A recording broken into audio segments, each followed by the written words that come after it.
Morez Johnson is back. This is per the official Illini basketball Twitter account. They put out a nice little video announcing this yesterday. The caption was reloading for the postseason. Morez Johnson is back. And then it's one of the sickest little highlight reels I've ever seen of Morez just flying around blocking shots. And then kind of the work that's been put into getting his wrist and his injury healed here. So shout out to Morez. Obviously, it's not easy to rehab something like that, and the toughness it takes to come back is pretty incredible. But Morez Johnson back for the postseason. What's this going to mean for Illinois, Dion? I think it means a lot depending on how they use him. He's a dog. I don't think I would mess with what they're doing in the starting lineup, if I'm being completely honest. I feel like they found a few rotations that work without Morez. But I think if you use him as a high energy guy off the bench, I mean, we've compared him to Montrezl Harrell a lot. If you fully put him in the like Montrezl Harrell role from when he was on the Clippers, and he just comes in, you're like, hey, Morez, you're going to have about 6 minutes in this stretch. Use all of your energy. I think that's phenomenal. It's an extra weapon for an Illinois team that has a lot of weapons. I do want to apologize to Illinois fans. They were really upset at me yesterday when we were discussing illnesses. I was just joking, obviously. Like, I was just joking. I didn't mean to like ruffle any feathers. I was just trying to have fun with a situation that obviously is a little dark, try to provide a little light for you guys. So I apologize for that. I think this team is dangerous if they get going.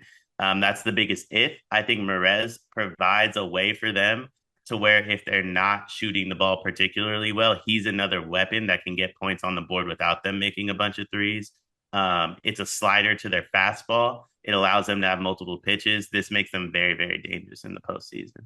I like the slider analogy. Yeah, there's two separate things to me to this. Number one, like huge, important, critical, awesome, because I think, depending on whatever the quote unquote actual sickness for Kasparis is right now, I think this is the first time Illinois has actually been at full strength in like 3 months.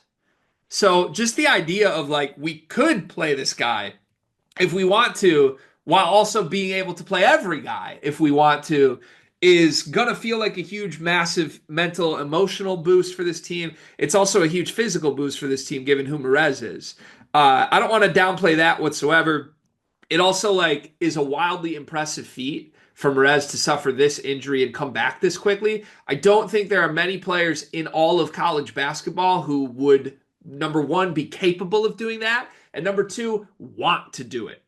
In the transfer portal era, when futures are not promised, like coming back and playing through an injury to sacrifice for your team is something we just don't see happen very often. And it is a testament to who Morez Johnson is and the toughness personified that he possesses as a basketball player through and through. I have so much respect for him. Now, the flip side, the second conversation to me, I would be careful rushing him back on the court in even a big role at all. Now, maybe Illinois fans will disagree with me on this. I'm going to try and pull some numbers up on this to reiterate a point I think I made on a recap about a month ago. But everybody says how important Morez Johnson is to the Illinois defense and how without him, the defense falls apart. Without him, the defense is just non existent. They don't have options. They aren't physical. They aren't tough. They can't rebound. And I struggle with this because it's true on paper. Like Morez is an elite rebounder. He's a guy that I really believe in the defensive acumen of.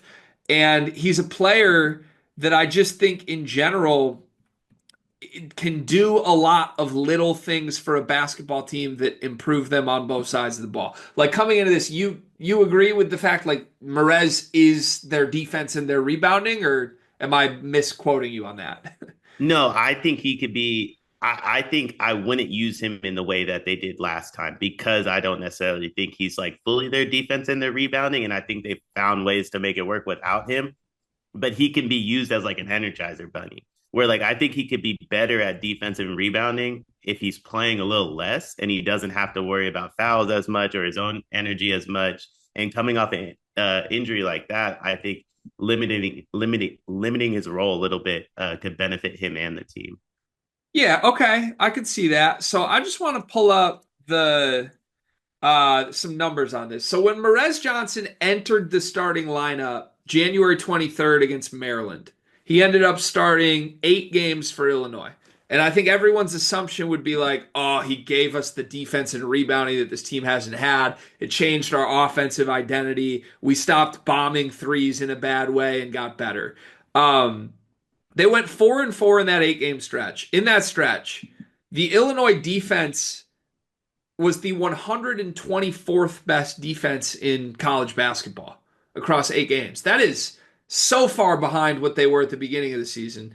And I'm going to run the numbers in a second and see if it's been that bad since he got hurt. From a rebounding perspective, they were 10th in the country in offensive rebounding. They were 174th in the country in defensive rebounding from when Morez Johnson was in the starting lineup. They were objectively not a good defensive rebounding team, and they were a horrible defensive team when Morez Johnson was featured in a big role in the starting lineup. Since Morez has left, what has changed? The rebounding has gotten way worse. But defensively, they've gotten a little bit better. In the 6 games or the 5 games that he hasn't played since injury, their rebounding has fallen completely off a cliff. Defensive rebounding 310th, offensive rebounding 178th. But defensively, they've cracked the top 100 nationally again. And in recent games, with Trey White crashing the boards like crazy, like we saw them pump Michigan on the boards and really do some damage there. So it's one of those things like it's definitely backed up by numbers. Morez is super important to this team's rebounding abilities.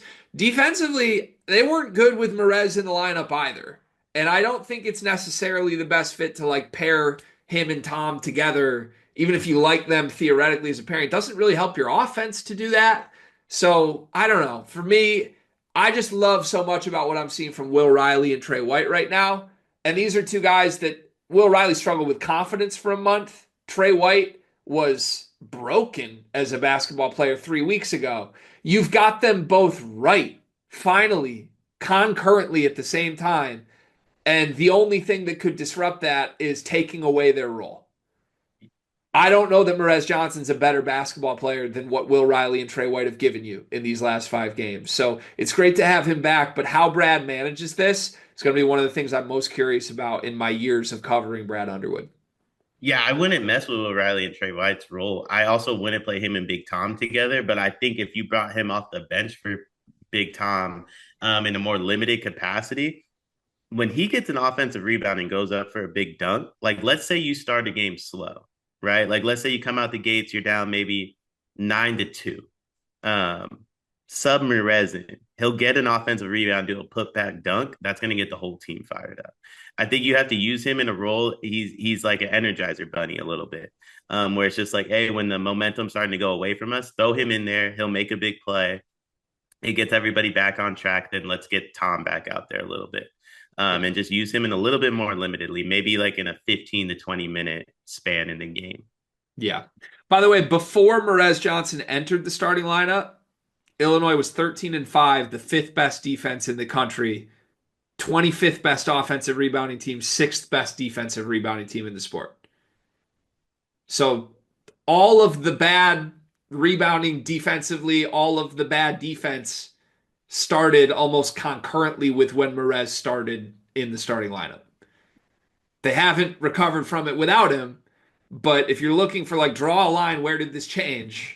the defense and rebounding did not get better from what it was in the beginning of the season with Morez off the bench when you put him in the starting lineup. So